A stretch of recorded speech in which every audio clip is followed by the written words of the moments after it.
Okay, this is our last look at the first order linear differential equation that you see up here. The dy dt is ay, that's the interest rate growing in the bank example. Y is our total balance, and q of t is our deposits or withdrawals. Only one change.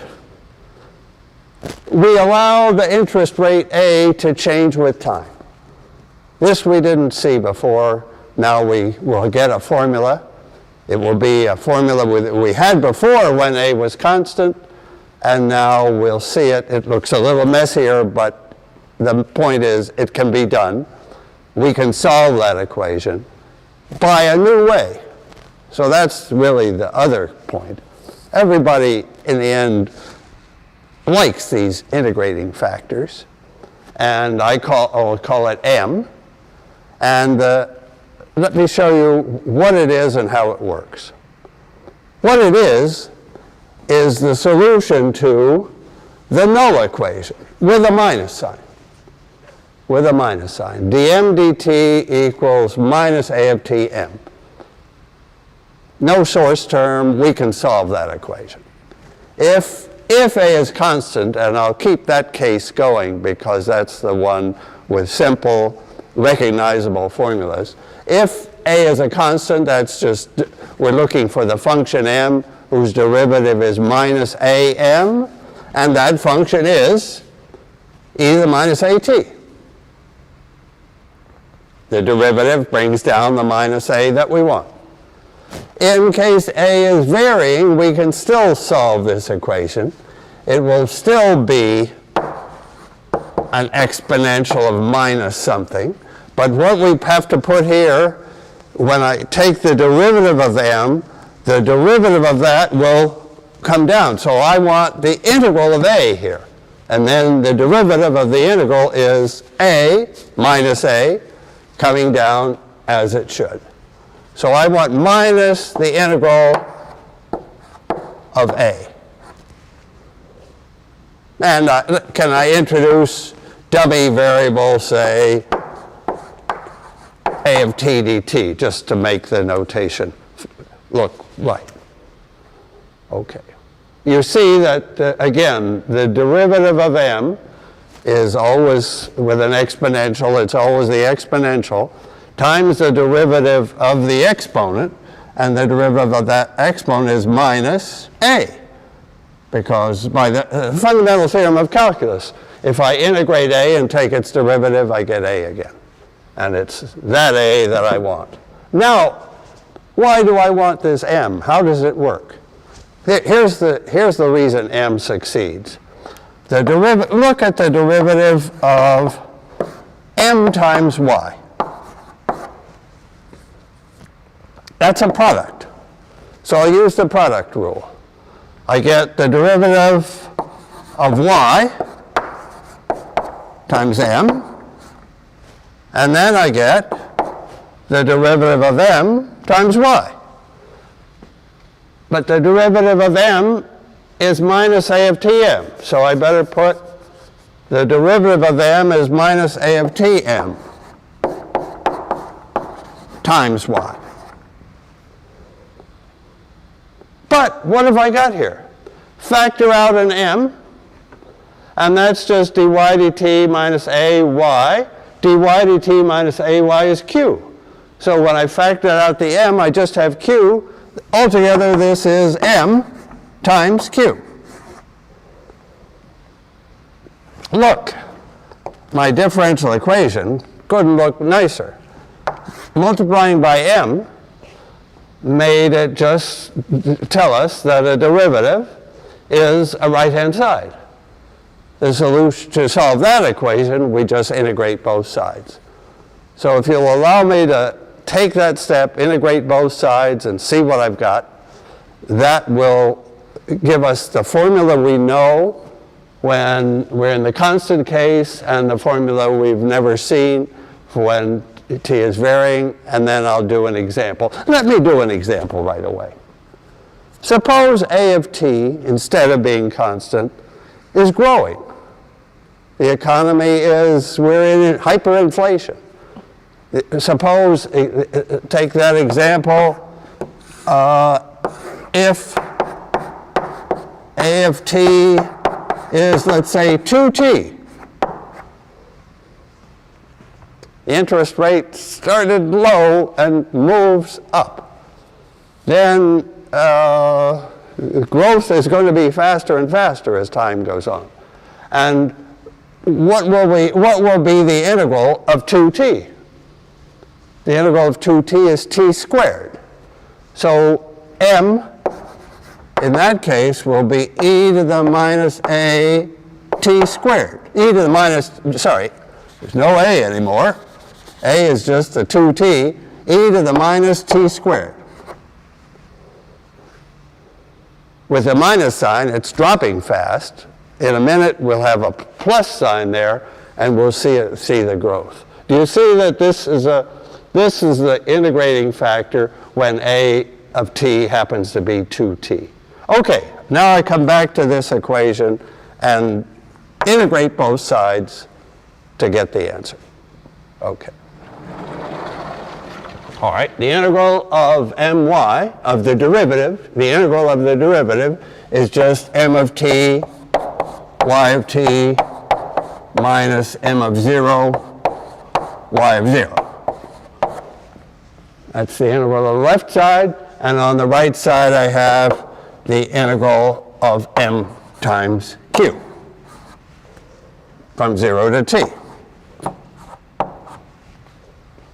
And again, I'm going to put in an integration variable different from t, just to keep things straight. Okay. So now I've got a formula for y. It involves the m, and actually the y is multiplied by m. I better divide by it. First of all, do we remember what m of 0 is? That's the growth factor at 0. It's just 1. Nothing's happened. It's the exponential of 0 in our formulas for m. M of 0 is 1. That's where m starts. So m of 0 is 1. I can remove that. Okay. And now, let me put that on the other side. So this will be equals y of 0 plus that. Okay. And now if I divide by m, I have my answer. So those are the steps. Find the integrating factor. Do the integration, which is now made easy because I have a perfect derivative whose integral I just have to integrate, and then put in what m is and divide by it so that I get y. Okay, so I'm dividing by m. So what is 1 over m? Well, m has this minus sign in the exponent. 1 over m will have a plus sign. M here has e to the minus t squared. 1 over m will be e to the plus t squared. So when I divide by m, I get y of t. This will be 1 over m. That will be e to the plus the integral of a of t dt, y of 0. That's the null solution. That's the solution that's growing out of y of 0.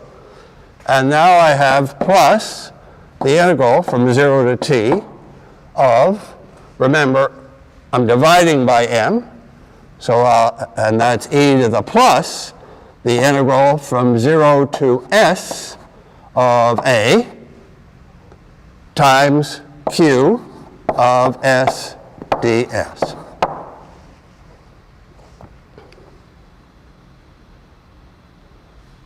Okay, just a moment.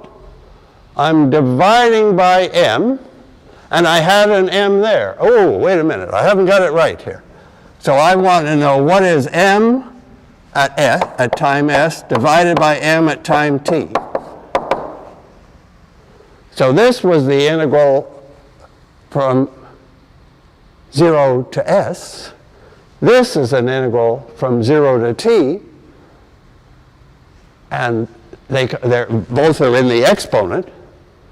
So this is, can I say it here?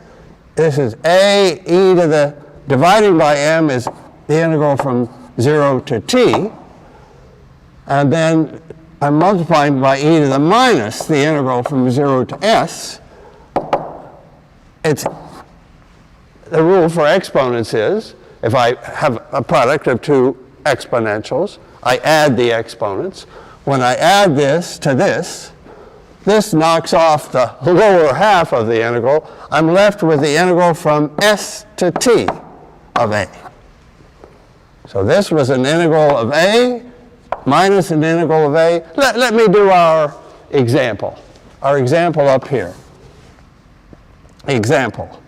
M of t will be, when a is equal to 2t, this was the example, a equal 2t. The first time we've been able to deal with a varying interest rate. So the integral of 2t is t squared, is e to the t squared, and I subtract the lower limit s squared. That's the growth factor. That's the growth factor from time s to time t. When a was constant, that exponent was just a times t minus s. That told us the time. But now a is varying, and the growth factor is between s and t is e to the t squared minus s squared. So that's what goes in. That's what goes in here. That's the growth factor. May I just put it in here in this example? It's e to the t squared minus s squared. Instead of e to the a t minus s, I now have t squared minus s squared because I had an integral of a of t, and a is not constant anymore. This is my example. And I don't know if you like this formula. Can I just describe it again? This was an integral from 0 to t, so that would be, this part would be e to the t squared. That's the growth factor that multiplies the initial deposit. The growth factor that multiplies the later deposit is e to the t squared minus s squared, and we allow deposits all the way from s equals 0 to t. So when we add those up, we get that sum. We've solved an equation that we hadn't been able to solve before. That's a small triumph in differential equations. Small, admittedly. I'd rather move next to nonlinear equations, which we have not touched, and that's a big deal. Thank you.